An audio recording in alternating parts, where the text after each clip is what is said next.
அன்பான நேயர்களே, நாம் இடைவேளைக்கு முன்பாக கடுமையான பித்தத்தினால் ஏற்படுகின்ற பாதிப்புகள், அதை முற்றிலும் நீக்குவதற்காக நாம் எடுத்துக்கொண்ட பழம் எலுமிச்சையை பற்றி பல்வேறு வகையான மருத்துவ பயன்களை தெரிந்து கொண்டோம்.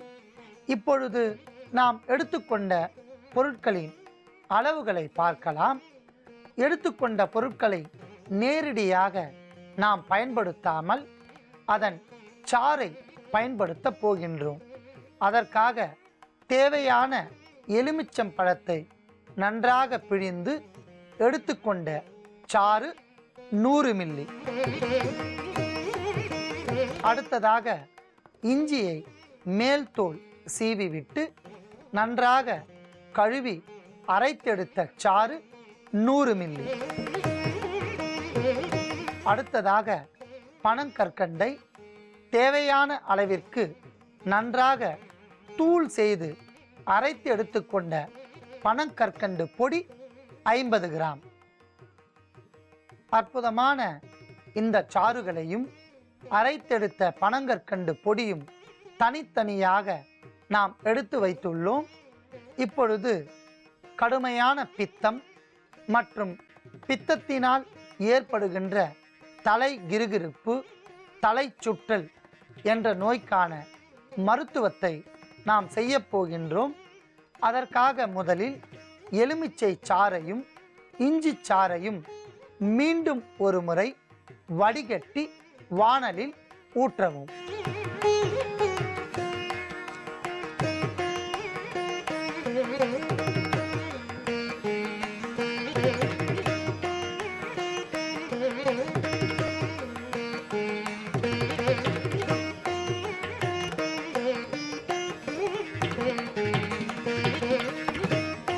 அன்பான நேயர்களே, நாம் அரைத்து எடுக்கும் போதும் ஒரு முறை வடிகட்டி சாறை எடுத்தோம்.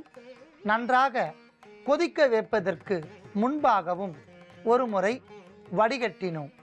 அதற்கு முக்கிய காரணம், 1-2 திப்பிகள் இல்லாமல் தூய்மையான சாறை எடுக்க வேண்டும் என்பதற்காக இருமுறை வடிகட்டினோம். இப்பொழுது மிதமான சூட்டில் இருக்கக்கூடிய இந்த சாற்றை நன்றாக கொதிக்க வைத்து அதனுடன் சிறுக சிறுக பனங்கற்கண்டு தூளை சேர்க்க வேண்டும்.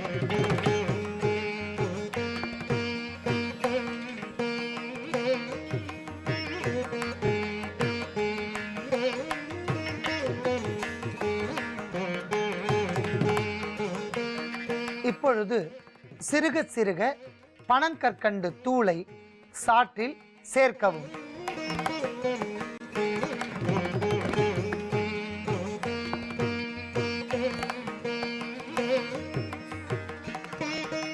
நமது பாரம்பரிய மருத்துவ நிகழ்ச்சியில் அற்புதமான மூலிகைகளை கொண்டு உள் உறுப்புகள், வெளிப்பகுதியில் தோன்றக்கூடிய நோய்கள் மற்றும் மனித உடலில் சுரப்பிகளோடு தொடர்புடைய பல நோய்களுக்கு அற்புதமான முறையில் மருத்துவத்தை பார்த்து வருகிறோம்.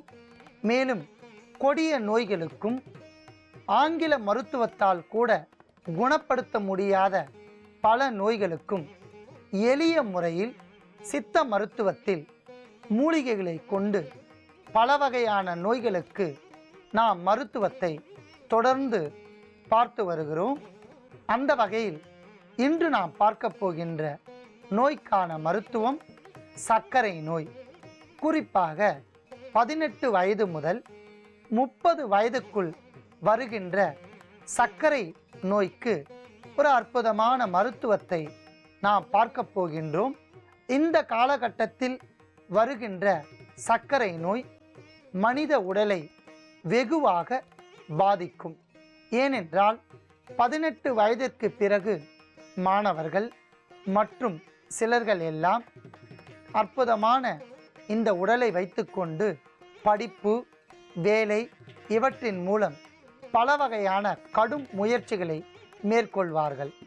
இந்த காலகட்டத்தில் சர்க்கரை நோய் ஏற்பட்டால் அதிகப்படியான உடல் வளர்ச்சியில் மாற்றம், உடல் நோய் தாக்கம், உள் உறுப்புகள் பாதிப்பு, இவைகளால் சுறுசுறுப்பாக இருக்க முடியாது.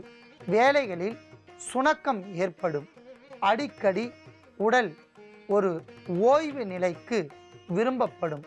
இதனால் அவர்களுக்கு மன உளைச்சல், பல்வேறு வகையான நோய்களும் ஏற்படும்.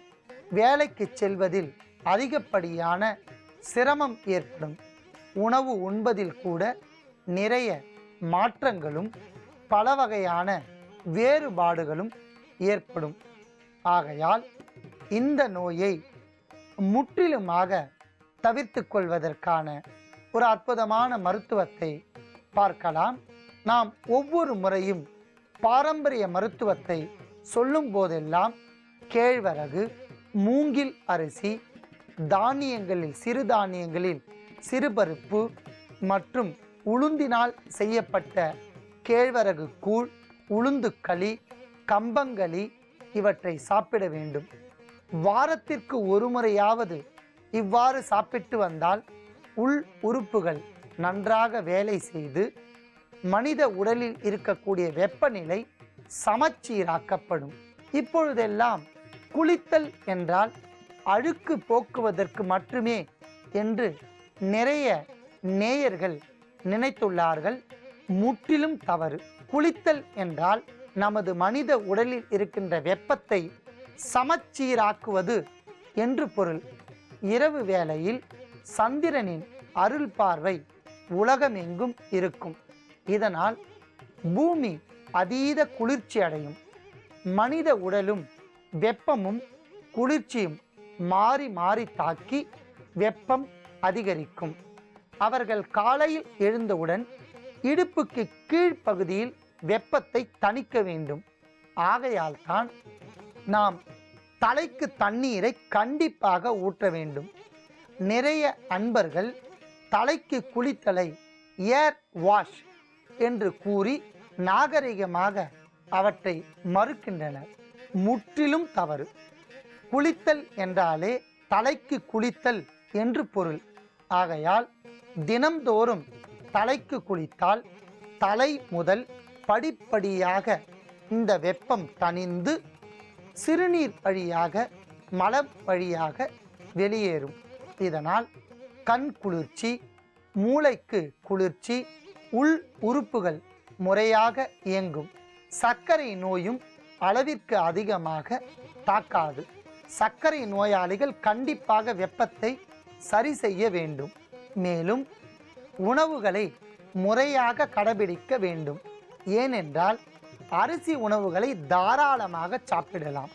கைக்குத்தல் அரிசி, கைக்குத்தல் ஜீரக சம்பா, கைக்குத்தல் பொன்னி, கைக்குத்தல் கிச்சிலி சம்பா, பட்டை தீட்டப்படாத சிவப்பு அரிசி, கார் அரிசி. நமது அண்டை மாநிலமான கேரளாவில் கொட்டைச்சோறு சுமார் இந்த அளவிற்கு இருக்கக்கூடிய கொட்டைச்சோறை அற்புதமான முறையில் வடித்து கொடம்புளி குழம்புகளை அவர்கள் பயன்படுத்துவார்கள்.